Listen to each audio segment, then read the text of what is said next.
ওকে, আমরা আজকে শুরু করব এই 7 নম্বর কোয়েশ্চেনটা। 7 নম্বরটা হচ্ছে সিলেট বোর্ড 2024। তো এখানে আমরা প্রথমত সব সময়ের মতোই প্রথমত ক্লুগুলার মিনিংটা জেনে ফেলবো। এনেবল মানে সক্ষম করা। দেখো এইবল, ABLE, এই ওয়ার্ডটা হয়তো দেখেছো আগে। এইবল মানে হচ্ছে সক্ষম করা। তাহলে এনেবল মানে হচ্ছে এইবল মানে সক্ষম, আর এনেবল হচ্ছে সক্ষম করা। কোনো কিছুকে সক্ষম করা মানে কাজ করার মতো উপযুক্ত করে তোলা। গিভস, গিভ মানে দেওয়া, এক্সারসাইজ মানে অনুশীলন করা, সেন্ড মানে পাঠানো, ডু মানে হচ্ছে করা, কম্পেয়ার। এখানে দেখো ডু লেখা আছে, ডু মানে কিন্তু তুমি এখানে ডু, ডাজ, ডি তিনটাকেই বুঝতে হবে, যেভাবে আমরা বি বলতে বুঝি am, is are was were 5টা জিনিস।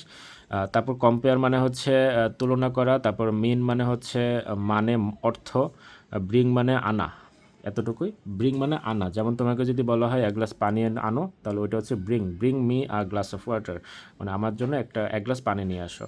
তা ব্রিং মানে আনা। অবশ্যই এই ওয়ার্ডগুলো কিন্তু তোমার শুধুমাত্র রাইট ফর্ম অফ ভার্ব সাইজের কাজে লাগবে এমন না, তাই এমনভাবে শিখে ফেলতে হবে যেটা তুমি অন্যান্য গ্রামার বলো বা রিটেন সাইড বলো, যেখানেই বলো, বা প্র্যাকটিক্যাল ইউজেসের জন্য যদি বলো, সব ক্ষেত্রে তুমি যাতে কাজে লাগাতে পারো, এইভাবে শিখতে হবে। কম্পেয়ার মানে কি বলছি, তুলনা করা। তো এখানে একটা জিনিস দেখো যে এনেবল, এখানে টোটাল কয়টা ক্লু আছে। আমাদের কিন্তু এখানে অপশন আছে 10টা, ক্লু আছে কয়টা, 1টা 2টা 3টা 4টা 5টা 6টা 7টা 8টা 9টা। তার মানে 10টার জন্য 9টা ক্লু আছে। তার মানে আমাদের এটার থেকে একটা আইডিয়া পাওয়া যাচ্ছে যে একটা অ্যান্সার হয়তো বা 2 জায়গায় বসাইতে হইতে পারে। তো আমাদের কোন অ্যান্সারটা বসানো লাগতে পারে সেটা আমরা অর্থ বুঝে তারপরে আমরা বুঝতে পারবো। তো আমরা শুরু করে দিই। সায়েন্স, বিজ্ঞান, ড্যাশ সিম্পলি মিরাকল। তাহলে সায়েন্সের একটা সংজ্ঞা বা কিছু একটা বলেছে যে সায়েন্স কেমন। সায়েন্স হচ্ছে একটা, সহজভাবে বলতে গেলে এটা হচ্ছে একটা অলৌকিক। মিরাকল মানে অলৌকিক কিছু। তাহলে আমরা এখানে এটাকে কি বসাতে পারি, এনেবল, এক্সারসাইজ, সেন্ট।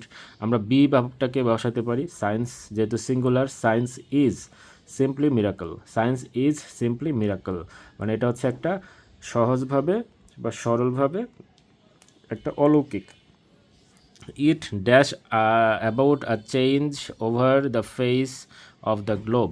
গ্লোব মানে হচ্ছে বিশ্ব, যেটাকে আমরা বলি ওয়ার্ল্ড, আর্থ, এটাই হচ্ছে গ্লোব, হচ্ছে তার একটা সমার্থক শব্দ, সিনোনিম। তাহলে it dash about a change over the face of the globe. তাহলে এখানে আমাদের ইটের পর, ইট যেহেতু সিঙ্গুলার, থার্ড পারসন সিঙ্গুলার, তাহলে এটার পরে আমরা বসাইতে পারি, আচ্ছা এটার অর্থটা কী দাঁড়াবে, ব্রিং। আচ্ছা ব্রিং বসাইতে পারি, আনা। তাহলে এটাকে আমরা প্রেজেন্ট পারফেক্ট বানিয়ে দিতে পারি যে এটাকে it has brought about a change over the face of the globe. তো কেন, এটা অর্থটা কী দাঁড়াবে তাহলে? আমরা শিখেছিলাম প্রেজেন্ট পারফেক্ট মানে হচ্ছে যেটা লাস্টে কি আমরা বসাতে পারি, যে খেয়েছে, গিয়েছে, লাস্টে ছে থাকে, এনেছে, এরকম। তাহলে যেহেতু এটা একটা প্রেজেন্ট টেন্সের প্যাসেজ, তো আমরা এটাকে যদি প্রেজেন্ট পারফেক্ট বানাই, তাহলে এটার মানেটা কি বোঝাবে, যে সায়েন্স হচ্ছে মিরাকল, সহজভাবে মিরাকল, এটা এনেছে বিশ্বের চেহারায়, কি এনেছে, পরিবর্তন এনেছে, এটা পরিবর্তন নিয়ে এসেছে বা এনেছে। তো ইট হ্যাজ ব্রট, এখানে প্রেজেন্ট পারফেক্ট হওয়ার মতো কোনো ক্লু নাই, যেটা আমরা শিখেছিলাম যে রিসেন্টলি থাকলে প্রেজেন্ট পারফেক্ট টেন্স হয়, কিন্তু আমাদের এখানে কোনো ক্লু নাই। কিন্তু এটা আমাদের বুঝে নিতে হবে এটার মিনিংটা দেখে, যে it has brought about a change over the face of the globe. Globe মানে হচ্ছে বিশ্ব, ফেস মানে চেহারা, চেঞ্জ মানে পরিবর্তন। এই তিনটেই হচ্ছে মেইন অর্থ বা মেন ওয়ার্ড এখানে, অর্থটা বোঝার জন্য। তাহলে আমাদের এটি এনে দিয়েছে একটি পরিবর্তন, এটি এনে দিয়েছে একটি পরিবর্তন, এনে দিয়েছে মানে যে ব্রিং মানে আনা, এনে দেওয়া। তাহলে ইট হ্যাজ ব্রট। তো ব্রট বানানটা কি, ব্রট বানানটা হচ্ছে BROUGHT, এটা হচ্ছে ব্রট। তাহলে BROUGHT, এটা হচ্ছে ব্রিংয়ের পাস্ট পার্টিসিপল ফর্ম। তাহলে আমরা এখানে লিখতে পারি যে it has brought about a change over the face of the globe. তারপর আমরা দেখতে পাচ্ছি এখানে কি আছে, it dash man to control, control মানে নিয়ন্ত্রণ করা, the forces of nature and, আচ্ছা এই পর্যন্ত আগে মিনিংটা দেখি। ইট ড্যাশ ম্যান, এটা মানুষকে কিছু একটা করে, two control the forces of the nature, মানে প্রকৃতির যত ফোর্স আছে, শক্তি আছে, ক্ষমতা আছে, সেগুলোকে নিয়ন্ত্রণ করতে মানুষকে কিছু একটা করে। তো এখন মানুষকে কি করে, আমরা এনেবল করতে পারি, মানে সক্ষম করে মানুষকে, তারা সে সক্ষম করে। সায়েন্স মানুষকে সক্ষম করে নেচারের ফোর্সগুলোকে নিয়ন্ত্রণ করা। ইট ড্যাশ, তাহলে আমরা এখানে লিখতে পারি, যেহেতু ইট একটা সিঙ্গুলার, থার্ড পারসন সিঙ্গুলার, তাহলে এনেবলের সাথে একটা এস যুক্ত হবে। It enables man to control the forces of nature, তারপর and employ them to his service, এবং তাদের হিজ সার্ভিস মানে তার কাজে, সার্ভিস মানে কাজ, তার কাজে কাদেরকে যে নেচারের যে ফোর্স, তাদের সেই নেচার ফোর্সকে এমপ্লয় করা, এমপ্লয় মানে কাজে লাগানো, এমপ্লয় মানে কাজে লাগানো, সার্ভিস মানে কাজ, তাহলে তার কাজে লাগাইতে তাদেরকে সাহায্য করে, মানে তাদেরকে কাজে লাগায়, কাদেরকে, এই যে ন্যাচারাল ফোর্সগুলোকে বোঝাচ্ছে। ফোর্সের যেহেতু প্লুরাল এই জন্য দেম বসাইছে। দেম কিন্তু শুধুমাত্র সবসময় মানুষের জন্যই বসে এরকম না, অবজেক্টের জন্য বসতে পারে, অবজেক্ট মানে বস্তুর ক্ষেত্রেও বসতে পারে। তো এখানে আমাদের it enables man to control the forces of nature and, natural মানে প্রকৃতি, and employ them to his service. তো এখানে আমরা এটা বুঝতে পারলাম। তো আমরা এখানে কিভাবে এটাকে আমরা এক্সাম্পল কীরকম হতে পারে, যে এটা কীভাবে মানুষ কীভাবে প্রকৃতির শক্তিকে কন্ট্রোল করতে পারে। যেমন আমরা যদি বাতাসকে চিন্তা করি, বাতাস হচ্ছে একটা প্রকৃতির শক্তি, যদিও আল্লাহর সৃষ্টি, কিন্তু আমরা এখানে বইয়ের হিসাবে আমরা এখানে চিন্তা করতে পারি যে এটা ন্যাচারের একটা ফোর্স বাতাস, কারণ বাতাস কিন্তু অনেক কিছু লণ্ডভণ্ড করে উড়িয়ে নিয়ে যেতে পারে। আবার যদি ওয়াটারের কথা বলি, ওয়াটারও কী করতে পারি, ওয়াটারকে আমরা বলতে পারি যে ওয়াটার কিন্তু যদি পানির পরিমাণ বেড়ে যায়, বৃষ্টি হলে, বন্যা হলেই বোঝা যায় যে ওয়াটার কীরকম ন্যাচারাল ফোর্স। তো এই ফোর্সগুলোকে আমরা যদি কন্ট্রোল করতে পারি, যেমন আমরা শুনেছি জলবিদ্যুৎ কেন্দ্র আছে, মানে পানি থেকে বিদ্যুৎ তৈরি করে, এরকমও কিন্তু আমাদের সায়েন্সের মাধ্যমে এটা আবিষ্কার হয়েছে। তাহলে এখন এটাকে কী বুঝাইলাম, যে পানিকে কন্ট্রোল করে, নিয়ন্ত্রণ করে, তাকে আমরা কি করলাম, আমার নিজের কাজে লাগাইলাম। কীভাবে কাজে লাগাইলাম, এই যে পানিকে আটকে রেখে পানির শক্তিটাকে ব্যবহার করে আমরা বিদ্যুৎ শক্তিতে রূপান্তরিত করলাম। তাহলে এই যে আমি পানিটাকে কি করলাম, আমার কাজে লাগালাম, আমার বিদ্যুৎ দরকার, তো আমি পানিটাকে কাজে লাগিয়ে বিদ্যুৎ তৈরি করলাম, যেটা আমার নিজস্ব কাজে লাগাইতে পারবো। তাহলে এইভাবে আমরা নেচার ফোর্সকে কন্ট্রোল করে সায়েন্সের মাধ্যমে নিজেদের সার্ভিসে লাগাইতে পারি। With the help of science মানে দেখো, বিজ্ঞানের সাহায্যে we can now dash messages, তাহলে আমরা মেসেজ বোঝাচ্ছে, যেহেতু মেসেজ মানে তো বার্তা, মানে আমরা যে মোবাইলে মেসেজ পাঠাই, পাঠানো ইংলিশ কি সেন্ড, এটা তো খুবই ইজি, সেন্ড মানে পাঠানো। তাহলে আমরা বলতে পারি উইথ দ্য হেল্প অফ সায়েন্সের সাহায্যে আমরা এখন পারি send messages across the seas, fly in the air like the winged bird. Wing মানে হচ্ছে যে WING, উইং মানে পাখা, পাখাযুক্ত যে পাখি আছে, সেই পাখি যেভাবে উড়ে যায় আকাশে, এরকমভাবে আমরা সমুদ্র পার করে, যে সিজ মানে সমুদ্র পার করেও এক সমুদ্রের তীর থেকে আরেক সমুদ্রের তীরে আমরা কি করে দিই, মেসেজ পাঠিয়ে দিই, বার্তা পাঠিয়ে দিই। আগে দেখা যেত চিঠির জন্য অপেক্ষা করা লাগতো, কবুতর পাঠিয়ে, পায়রা পাঠিয়ে, তারপরে মেসেজ পাঠানো লাগতো। এখন আমরা কি করতে পারি, বাতাসে যে উড়ে যায় পাখির মতো খুব সহজেই আমরা আমাদের বার্তাগুলো এক পার থেকে আরেক পারে পাঠিয়ে দিতে পারি। অ্যাক্রস দ্য সিজ মানে সমুদ্র পার করে যায়, এরকম এক দেশ থেকে আরেক দেশ। তাহলে with the help of science we can, দেখো আমি এখানে কেন সেন্ড বসাইলাম, সেন্ড বসানোর কারণ এখানে দেখো ক্যান আছে, ক্যান কিন্তু একটা মডেল ভার্ব, আর ক্যানের পরে V1 বসে, মানে মডেল ভার্বের পরে সবসময় V1 বসে, মডেল ভার্বের পরে সবসময় V1 বসে, ভার্বের প্রেজেন্ট ফর্ম বসে, কিন্তু মডেল ভার্বের পরে যদি একটা বি বসে তাইলে কিন্তু আবার V3 হয়ে যায়, এটা অবশ্যই তুমি জানো। তারপরে আমরা দেখি পরবর্তীতে মডার্ন সায়েন্স মে কিন্তু আরেকটা মডেল ভার্ব। তো মডার্ন সায়েন্স মানে আধুনিক যে বিজ্ঞান, মে ড্যাশ টু আলাদিনস ম্যাজিক ল্যাম্প, তাহলে এখানে আলাদিনের ম্যাজিক যে একটা ল্যাম্প আছে, বাতি আছে, আলাদিনের যে জাদুর চেরাগ বলা হয়, সেটাকে বোঝাচ্ছে যে জাদুর বাতি। তো এখানে ওইটার সাথে সে কী করতেছে, মানে কম্পেয়ার, যে তুলনা করতেছে, যে আধুনিক বিজ্ঞানকে আমরা আলাদিনের ম্যাজিক ল্যাম্পের সাথে তুলনা করতে পারি। তাহলে এখানে যেহেতু কম্পেয়ার মানে তুলনা করা, তো তুলনাকে আমরা করতে পারি, সে মডার্ন সায়েন্স তো নিজেকে কম্পেয়ার করতে পারে না, তো এই জন্য যে সাবজেক্টে থাকার কথা সে নাই, তাহলে এটা একটা প্যাসিভ ভয়েস হবে। তাহলে মডেল ভার্বকে প্যাসিভ ভয়েসে রূপান্তর করতে হলে অবশ্যই কী লাগবে, একটা বি লাগবে, কারণ আমরা জানি প্যাসিভ ভয়েসে ভার্বের পাস্ট পার্টিসিপল ফর্ম বসে, তো মডেল ভার্বের পরে তো পাস্ট পার্টিসিপল বসে না। আমরা একটু আগে শিখলাম মডেল ভার্বের পরে পাস্ট পার্টিসিপল বসানোর জন্য আমরা কি জানি, বি বসাইতে হয়, বা উল্টাভাবে বলতে পারলে, যে অন্যভাবে বললে, মডেল ভার্বের পরে বি থাকলেই শুধুমাত্র পাস্ট পার্টিসিপল ফর্ম বসানো লাগে। তো প্যাসিভ ভয়েসে যেহেতু ভার্বের পাস্ট পার্টিসিপল ফর্ম বসানো লাগবেই, মাস্ট। তো আর মডেল ভার্ব যেহেতু আছে, আমরা তো এটা উঠাইতে পারবো না, তাহলে অবশ্যই এখানে একটা বি দিয়ে তারপরে পাস্ট পার্টিসিপল ফর্মটা বসাইতে হবে। তো যেহেতু আমরা কম্পেয়ার বসাবো, তাহলে আমরা এখানে লিখব যে বিই লিখবো, তারপর স্পেস, তারপর কম্পেয়ার্ড, লাস্টে ডি যুক্ত করে দিব, কম্পেয়ার্ড। তাহলে আধুনিক বিজ্ঞানকে আলাদিনের জাদুর প্রদীপের সাথে তুলনা করা যেতে পারে, মেবি, সম্ভবত যেতে পারে।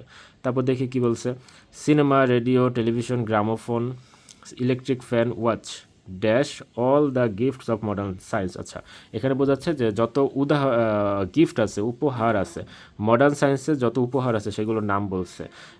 সিনেমা, রেডিও, সিনেমা মানে যেটার মধ্যে আমরা সিনেমা দেখি, টিভি বলতে পারো, বা সিনেমা হলে যেই সেই বড় স্ক্রিনটা থাকে সেটা, radio, television, gramophone, electric fan, watch মানে কিন্তু ওই যে ঘড়ির কথা বোঝাচ্ছে, ইলেকট্রিক ওয়াচ। তো এইগুলো সবগুলোই হচ্ছে মডার্ন সায়েন্সের উপহার, গিফট। তাহলে আমরা এখানে এগুলো তো অনেকগুলো গিফট, তাহলে অনেকগুলো নাম বলছে, এই জন্য আমরা প্লুরাল বসাবো। প্লুরাল যে বি, আমরা প্লুরাল দেখছিলাম যে 9টা ওয়ার্ড ছিল, 9টা ওয়ার্ড যেহেতু, তাহলে একটা ওয়ার্ড দুইবার ইউজ হবে, একটা ক্লু দুইবার ইউজ হবে। বি কিন্তু অলরেডি এখানে ইউজ হয়েছে ইজ, আমরা এখানে বসাবো আর। কেন আর? কারণ অনেকগুলা এক্সাম্পল এখানে, অনেকগুলো নাম। তাহলে এখানে আর, অল, এই যে দেখো অল মানে কিন্তু plural, all the gifts of plural of modern science. তাহলে অনেকগুলা গিফটের নাম বলছে, এই জন্য আর। The cinema dash the moving and talking, moving মানে নড়াচড়া করা, টকিং মানে কথা বলা, pictures of men and women. তো সিনেমা যে আমরা দেখি, টিভিতে আমরা যে এই জিনিসটা দেখি যে চলতেছে, মোবাইলে দেখি একটা জিনিস চলতেছে, ভিডিও দেখি, যে জিনিসটার মধ্যে মানুষকে আমরা চলতে দেখি, কথা বলতে দেখি।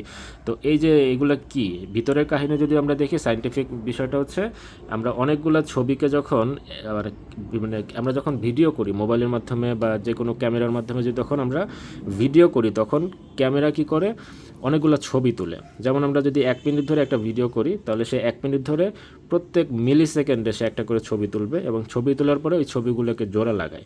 তাহলে এই জন্য বলছে কি যে ওই জোড়া লাগানো ছবিগুলোই আমরা দেখতে থাকি, কন্টিনিউয়াস যখন দেখতে থাকি মনে হবে যেমন এটা একটা চলমান কিছু, কিন্তু না, ক্যামেরা সে প্রত্যেক মিলি সেকেন্ড, মানে একটা সেকেন্ডকে যদি তুমি আরও 1000 ভাগ করো, প্রত্যেক সেকেন্ডে সে কতগুলো ছবি তুলে, তো ওই ছবিগুলোকে সে জোড়া লাগাই দেয়। সে বুঝতেই দেয় না যে সে ছবি তুলে যায়, সে আসলে ভিডিও করছে বলতে, সে অনেকগুলো ছবি তুলে সেগুলোকে জোড়া লাগাই আমাদের দেখাচ্ছে। তো সিনেমার মধ্যে আমরা কি দেখি, মুভ করতেছে, নড়াচড়া করতেছে, কি, টকিং পিকচার্স মানে কিছু ছবি, যে কথা বলা ছবি, অফ মেন অ্যান্ড উইমেন, পুরুষ এবং মহিলার কতগুলো ছবি কথা বলে এবং নড়াচড়ে, এটা আমরা দেখি। তাহলে দ্য সিনেমা কি করে, আমরা তো ইউজ করছি কি আমরা ইউজ করছি, যেগুলো আমরা ইউজ করছি, যেমন বি ইউজ করছি, মিন ইউজ করি না, কম্পেয়ার ইউজ করছি, সেন্ড ইউজ করছি, এক্সারসাইজ ইউজ করি নাই, গিভ হইতে পারে, হ্যাঁ, পিকচার্স, গিভস দ্য পিকচার্স। আচ্ছা, the cinema gives the moving and talking pictures. দেখো সিনেমা হচ্ছে গিয়া সিঙ্গুলার, এই জন্য গিভের সাথে এস যুক্ত হবে, গিভস মানে সিনেমা দেয়, কি দেয়, কতগুলো ছবি দেয়, গিভস দ্য পিকচার্স, পিকচার্সের জাস্ট একটা ক্যারেক্টার বলছে, moving and talking pictures. The cinema gives the moving and talking pictures of man and women, it dash a great influence in our daily life. তাহলে এখানে আমাদের আর কি ব্যবহার করি নাই,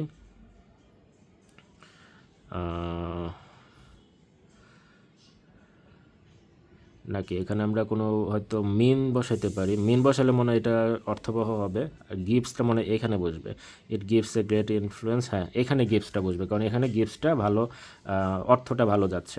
তাহলে আমরা এখানে মিনস বসাইতে পারি, যে সিনেমার মানেটা কি, মিন অর্থ, তাহলে দ্য সিনেমা অর্থ। দেখো আমাদের কিন্তু এখানে গিফটসও হয়ে যেত, কিন্তু এই জায়গাটাতে আবার গিফটস দেওয়া লাগবে, তো ঝামেলা বেশি। তাহলে আমাদের যেহেতু মিনস আছে, মিনসটাও এখানে বসালেও সে অর্থবহ হয়। দ্য সিনেমা মিনস মানে সিনেমার অর্থ বা সিনেমার মানে হচ্ছে the moving and talking pictures of man and women. তাহলে এটাও ভালোই যাচ্ছে এটার সাথে।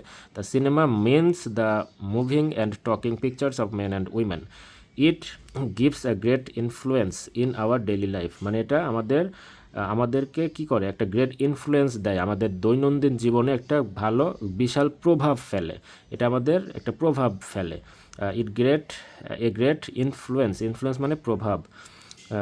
তো তারপরে the radio dash us to listen to the talks of people living hundreds of Miles away from us across. আচ্ছা, তা রেডিওর মাধ্যমে আমরা কি করি, আমরা সক্ষম হই, আস আমাদেরকে করে, এনাইবলস আস, দ্য রেডিও এনাইবলস আস মানে আমাদেরকে সক্ষম করে। তাহলে আমাদের এনাইবল আবার দুইবার বসানো লাগতেছে, কারণ এখানে অন্য কোনো ওয়ার্ড নাই আমরা যে ইউজ করতে পারি। মিন ইউজ করে ফেলছি, গিভ ইউজ করে ফেলছি, এক্সারসাইজ করতে পারি, এক্সারসাইজ মানে আমাদেরকে অনুশীলন করায়। দ্য রেডিও এনাইবল এক্সারসাইজেস আছে, এটা লিখতে পারো, এনাইবলসটাও লিখতে পারো, যে কোনো একটা। আমাদেরকে অনুশীলন করায় কি, শুনতে, বা আমাদেরকে সক্ষম করে শুনতে, টু লিসেন টু দ্য টক্স। দেখো আমাদের কিন্তু এখানে প্রিপোজিশনটা আমরা বুঝতে পারি, লিসেনের পরে সবসময় টু বসে। Listen to the talks of people মানে কথাবার্তা, মানুষের কথাবার্তা। কাদের কথাবার্তা, যারা living hundreds of Miles away মানে হাজার হাজার মাইল দূরে আমাদের থেকে, ফ্রম আস আমাদের থেকে হাজার হাজার মাইল দূরে আছে, তাদের কথাও আমরা কি করতে পারি, শুনতে পারি রেডিওর মাধ্যমে। আস অ্যাক্রস সিস মানে সমুদ্রর ওই পারে, মাউন্টেন পাহাড় পর্বতের ওই পারে যারা আছে তাদের কথাও আমরা রেডিওর মাধ্যমে শুনতে পারি। রেডিও আমাদেরকে সেভাবে সক্ষম করে। দ্য রেডিও এনাইবলস, যেহেতু রেডিও সিঙ্গুলার তাই এস যুক্ত হবে, এনাইবলস আস অথবা এক্সারসাইজেস আস টু, এনাইবলস দিলেই সুন্দর হয়, enables us to listen to the talks of people living hundred of, আচ্ছা পড়ছে এটা। The television dash pictures seen through the wireless. The television, তাহলে আমাদের বাকি আছে কি, আর কিছু বাকি আছে, gives pictures seen through the wireless.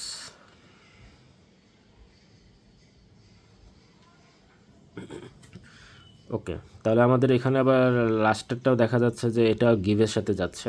The television gives pictures, এই যে পিকচার দেয়, তাহলে কারণে অন্য যে ওয়ার্ডগুলো আছে, একটা ওয়ার্ড আছে শুধু ডু আমরা ইউজ করি নাই, তো এখানে যদি আমরা ডু বসাতে চাই, দ্য টেলিভিশন ডাজ পিকচার্স, এটা তো হয় না, মানে পিকচার করে হয় না, কিন্তু আমরা যদি এখানে গিভ দেই, যে টেলিভিশন আমাদেরকে কি দেয়, ছবি দেয়, সিন থ্রু দ্য ওয়্যারলেস মানে তারবিহীন কোনো কিছুর মাধ্যমে আমরা কি করি, ছবি দেখতে পারি। এমন তো না যে এখানে একটা শুটিং হচ্ছে সেটার সাথে আমাদের টেলিভিশনের একটা তার লাগানো আছে তারপরে আমরা দেখতে পারি, এরকম কিন্তু না। তো ওয়্যারলেস বলতে টেলিভিশন তো অবশ্যই ইলেকট্রিক কোনো সুইচের সাথে, সকেটের সাথে কানেক্টেড থাকবে ঠিকই, কিন্তু সেটা ওয়্যারলেস বোঝাচ্ছে বলতে যে যেইখান থেকে টেলিভিশনে ভিডিওটা আসতেছে সেইখান থেকে তো ওয়াইয়ার মানে হচ্ছে তার, WIRE ওয়ার হচ্ছে তার, আর ওয়্যারলেস বলতে বোঝায় তারবিহীন। তাহলে তারবিহীনের মাধ্যমে আমরা কি দেখি, ছবি দেখি। তাহলে আমাদের এখানে গিভসটা যাচ্ছে, কারণ আর ডাজ এখানে যাচ্ছে না, তাহলে আমরা গিভস দিয়েছিলাম কোথায়, এই যে এইখানে। তাহলে it does great influence in our, হ্যাঁ এটা ডাজের সাথে ভালো যাচ্ছে। ডাজ কেন বসাবো, কারণ এই যে ডু এর সাথে ইএস যুক্ত হবে, এই যে ইট হচ্ছে সিঙ্গুলার, থার্ড পারসন সিঙ্গুলার, তাহলে it does a great influence in our daily life, আমাদের দৈনন্দিন জীবনে এটা একটা ভালো বিশাল একটা প্রভাব দেয়। আর এখানে বলতে পারি the television gives pictures seen through the wireless. তাহলে দেখো আমি কিন্তু এখানে কয়েকবার দেখা যাচ্ছে চেঞ্জ করছি, তো চেঞ্জটা করছি এমনভাবে করছি যেটা তোমারও করা লাগতে পারে। তুমি পরীক্ষার হলে যখন লিখবা, যেমন মনে হবে যে বি নাম্বারে মনে হয় আচ্ছা এটা হবে, যখন তুমি সি নাম্বার ডি নাম্বার করতে যাবা তখন মনে হবে না ওইটার সাথে তো যেটা আমি বি নাম্বারে ব্যবহার করছিলাম সেটা আমার ডি এর সাথে ভালো যায়। তাহলে তুমি চিন্তা করবা তাহলে ডি এর সাথে যেহেতু ভালো যায় তাহলে বিতে কি অন্য কিছু ব্যবহার করা যাবে, যদি যায় তাহলে এটা এমনি চেঞ্জ করতে পারবা। তো এইভাবে তোমার অনেক চেঞ্জ করা লাগতে পারে। তো এই রাইট ফর্ম ভার্বস কিন্তু এমন না যে তুমি একদম হুবহু কনফিউশন ছাড়াই পারবা, এরকম খুব কম হয়। যদি লাক খুব ভালো হয়, কোয়েশ্চেন যদি ইজি হয়, তাহলে সেক্ষেত্রে কনফিউশনলেস তুমি অ্যান্সার করতে পারবা, কিন্তু এরকম কনফিউশন থাকতেই পারে। তো এই জন্য আমি কিন্তু রিয়েল টাইম আমি পরীক্ষার হলে যেভাবে সমাধান করা লাগতে পারে তোমাকে ওইটা দেখাইলাম, যে এইভাবে তোমার চ্যালেঞ্জ ফেস করতে হবে। যে তোমার একটা অ্যান্সার করছো তার মানে ওইটাই যে 100% শিওর হবে এটা কোনো নিশ্চয়তা নাই। তাই পরবর্তীতে যদি মনে হয় যে না এই অপশনটাতেও ওই অ্যান্সারটা বসানো যাইতে পারে, তাহলে তুমি চেষ্টা করবা যেটার মধ্যে অলরেডি বসাইছো সেটা কি অন্য কোনো কিছু বসানো যায় কিনা, যদি না যায় তাহলে ওইটাই শিওর মনে রাখবা। যেমন এখানে সায়েন্স ইজ সিম্পলি মিরাকল, আমরা অন্য কোনো কিছু বসাইতে পারতেছি না, তাহলে এটা শিওর 100%। তো এই জন্য আমরা বুঝতে পারলাম, ঠিক আছে। তাহলে এখানে আমরা পুরোটা পড়লাম, আশা করছি বুঝতে পেরেছো। তো এখন আসি মূল কথায়। এখন হচ্ছে আমরা আপাতত টোটাল 3টা কোয়েশ্চেন পড়লাম এবং খুব ডিটেলসে পড়েছি, বিস্তারিত প্রত্যেকটা sentence word by word meaning সহ গ্রামাটিক্যাল রুলস সহ আমরা শিখেছি। তো দেখা যাচ্ছে যে খুব বেশি কিন্তু আমাদের গ্রামাটিক্যাল রুলস মুখস্থ করা লাগতেছে না, খুব সহজ জিনিস। মডেল ভার্বের পরে, মডেল ভার্ব মানে ক্যান, মে, শেল, উইল সবগুলোর পরে উড, তারপরে উড, শুড, কুড সবগুলোর পরে কি বসে? ভার্বের প্রেজেন্ট ফর্ম বসে। তারপরে আমরা যদি দেখি যে মডেল ভার্বের পরে যদি বি যুক্ত করে দিই তাহলে পরেরটা পাস্ট পার্টিসিপল বসে। তারপরে আমরা জানি যে প্যাসিভ ভয়েসটা বারবার আসতেছে, প্যাসিভ ভয়েসটা কীভাবে চিনবো আমরা এটা শিখে ফেলেছি। তারপরে সাবজেক্ট যদি থার্ড পারসন সিঙ্গুলার নাম্বার হয় তাহলে পরে ভার্বের সাথে এস যুক্ত হবে। আর একটা সেন্টেন্সে যদি একটা ভার্ব অলরেডি থাকে তারপরের ভার্বটা পাস্ট পার্টিসিপল হয়, মানে হচ্ছে কী বলে এটাকে, পার্টিসিপল হয়, মানে হচ্ছে ভার্বের সাথে আইএনজি যুক্ত হয়, এটা আমরা শিখেছি অলরেডি।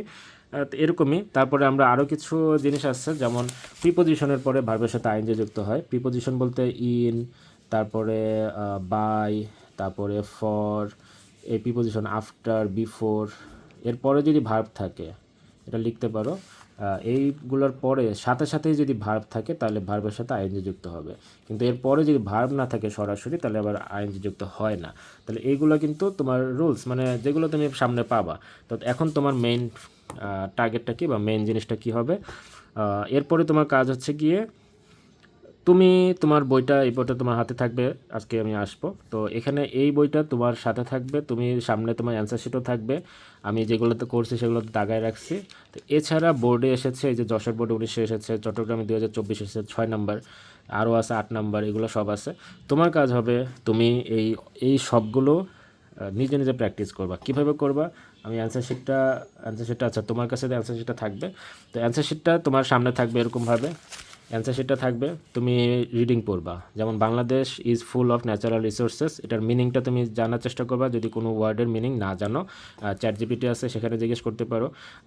তারপরে আমি তোমাকে দেখাই দেবো কীভাবে বের করবা। The prosperity of the country, এখানে তোমার যে ওয়ার্ডটা বসতে পারে, তুমি প্রথম হয়তো বা নাও পারতে পারো, তুমি যেটা করবা তোমার অ্যান্সার শিটে দেখবা যে এ নাম্বারের অ্যান্সারটা কী লেখা আছে।